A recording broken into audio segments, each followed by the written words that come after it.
नमस्कार, तरातरा boys YouTube channel के अंदर आप सभी का एक बार फिर से बहुत बहुत स्वागत है। और आप हमारे चैनल पर नए हैं तो चैनल को लाल बटन दबाकर सब्सक्राइब ज़रूर करें और कमेंट बॉक्स के अंदर जस्टिस फॉर सुशांत सिंह ज़रूर लिखें, क्योंकि हाल ही में महाराष्ट्र की सरकार के अंदर घमासान मच चुका है। खबर ये भी सामने आ रही है कि अजित पवार के साथ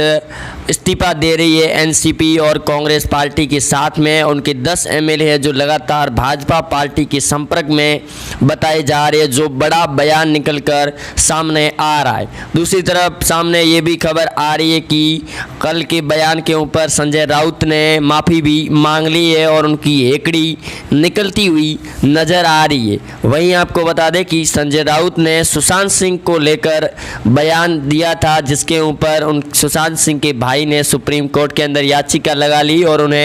लीगली नोटिस भी दिया गया है संजय राउत को, जिसके बाद में उन्होंने माफ़ी मांग ली है। वहीं शरद पवार लगातार जिस प्रकार से उद्धव ठाकरे के खिलाफ में अर्णव गोस्वामी रिपब्लिक भारत के चीफ एंड एडिटर जो कैंपेन चला रहे हैं, उसके बाद में शरद पवार लगातार बैठ के कर रहे हैं उद्धव ठाकरे के साथ में, क्योंकि पिछली बार पालघर को लेकर भी अर्णव गोस्वामी ने जो कैंपेन चलाया था उसके बाद काफ़ी ज़्यादा महाराष्ट्र की सरकार को झेलना पड़ा था। और उसी कड़ी में अब बीजेपी पार्टी भी जुड़ गई है इस अर्णव गोस्वामी के ऑपरेशन के अंदर। और लगातार खबर ये सामने जिस प्रकार से आ रही है कि एक तरफ सुशांत सिंह वाली बात और दूसरी तरफ अजित पवार और शरद पवार ने ये बयान जारी किया कि वो उद्धव ठाकरे के साथ गठबंधन तोड़ सकते हैं अगर सुशांत सिंह के इस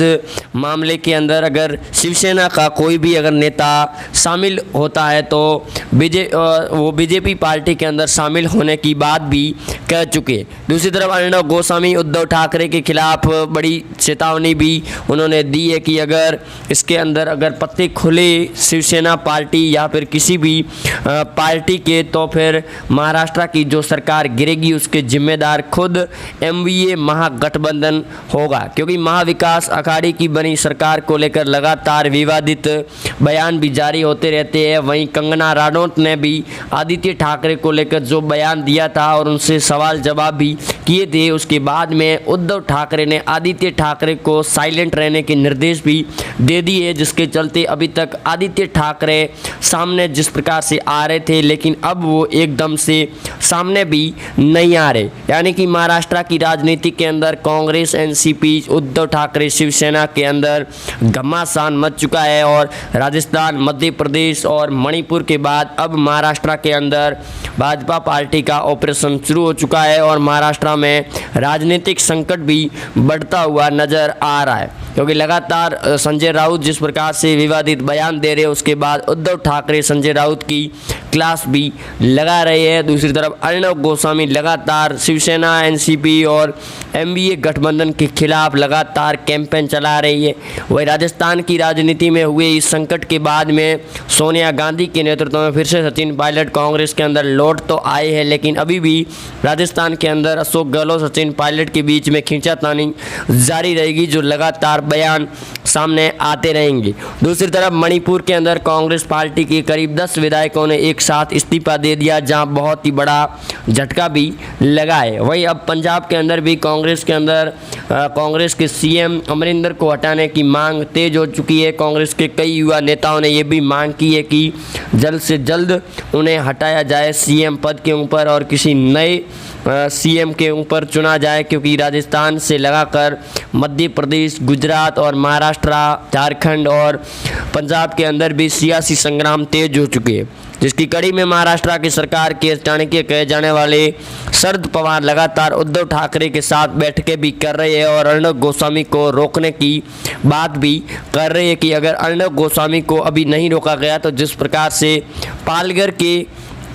ऊपर जिस प्रकार उन्होंने कैंपेन चलाया था उसके बाद में उद्धव ठाकरे एनसीपी शिवसेना के बीच में काफ़ी ज़्यादा दूरियां भी बढ़ी थी, उसी प्रकार अब भाजपा पार्टी के पास में भी बड़ा कैंपेन मिल चुका है उद्धव ठाकरे के खिलाफ में कैंपेन चलाने के ऊपर। वहीं राज्यपाल भगत सिंह कोश्यारी भी लगातार बयान जारी कर रहे हैं कि उद्धव ठाकरे की सरकार अल्प बहुमत के अंदर भी आ सकती है। अगर अजीत पवार के साथ वो अगर भाजपा पार्टी के अंदर अपने 10 एमएलए शामिल कर लेते हैं तो उद्धव ठाकरे की सरकार को गिरने में कोई समय नहीं लगेगा और कांग्रेस पार्टी को महाराष्ट्र में भी बड़ा झटका होगा। दूसरी तरफ भाजपा के दिग्गज केंद्रीय मंत्री लगातार ये बयान जारी किया है कल के अंदर कि अगर अजीत पवार शिवसेना और कांग्रेस को छोड़कर के भाजपा के अंदर शामिल हो जाते हैं, और उन्होंने ये भी बयान दिया है कि उनके जो विधायक है एनसीपी के करीब 5 विधायक और अजीत पवार की 10 विधायक यानी कि 15 विधायक है जो भाजपा पार्टी के लगातार संपर्क में बताए जा रही है, जो कभी भी इस्तीफा देने की घोषणा कर सकते हैं। जिस प्रकार से मणिपुर के अंदर कांग्रेस पार्टी की 10 विधायकों ने एक साथ इस्तीफा दे दिया, उसके बाद में लगातार सियासी संग्राम बढ़ता हुआ नजर आ रहा है कांग्रेस पार्टी को लेकर। वहीं सुशांत सिंह के इस मामले में भी कंगना रनौत लगातार बयान दे रही है, जिसके बाद सुशांत सिंह को न्याय मिलता हुआ नज़र आ रहा है। वहीं ईडी के लगातार छापे भी पड़ रहे हैं और जिस प्रकार से उद्धव ठाकरे की सरकार के खिलाफ में जो बिहार के आईपीएस मनोज तिवारी है उन्होंने भी बयान जारी किया है और बिहार के डीजीपी ने भी कहा कि इंसाफ और न्याय दिलाकर रहेंगे सुशांत सिंह को। इस बयान के बाद में महाराष्ट्र की राजनीति के अंदर संग्राम भी फिर से मच चुका है और दूसरी तरफ सुशांत सिंह के घर वाले लगातार महाराष्ट्र सरकार पर सवाल भी उठा रहे हैं और मीडिया भी सवाल उठा रही है उद्धव ठाकरे की सरकार और महाराष्ट्र की महाविकास आघाड़ी की सरकार को लेकर, क्योंकि हमेशा की तरह रोड़ा बन रही बीजेपी के बीच में लगातार उद्धव ठाकरे और शिवसेना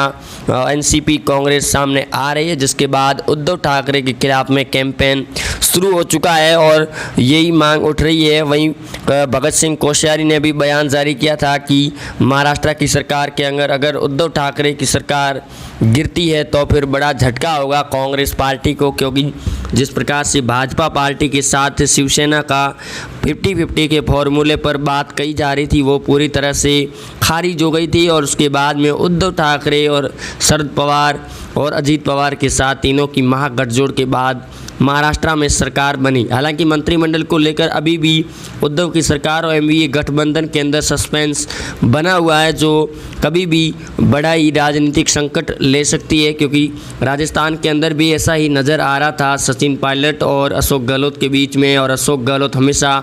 बातों को खारिज भी करते थे कि सचिन पायलट और उनके बीच में कोई मतभेद नहीं है और मिलकर काम कर रहे हैं। जो मीडिया गलत अफवाह फैला रही है वो अपने दायरे के अंदर रहे, लेकिन आखिरी वक्त में जब बड़ा खुलासा हुआ तो उसके बाद अशोक गहलोत पूरी तरह से हिल गए और अब ऐसा ही महाराष्ट्र सरकार के अंदर राजनीतिक संकट उत्पन्न हो चुका है और लगातार बढ़ रहे इस रिपब्लिक भारत के कैंपेन के बाद महाराष्ट्र की सरकार पर बड़ा खुलासा लगातार हो रहा है। वहीं सोनिया गांधी भी काफ़ी ज़्यादा चिंतित नज़र आ रही है, क्योंकि अभी हाल ही में राजस्थान की इस संकट से उभर कर कांग्रेस पार्टी आई है और अब सीधे ही महाराष्ट्र सरकार के अंदर जो खबर सामने आ रही है। वहीं जुड़े रहे आप हमारे साथ, चैनल को सब्सक्राइब कर दें। धन्यवाद। जय हिंद।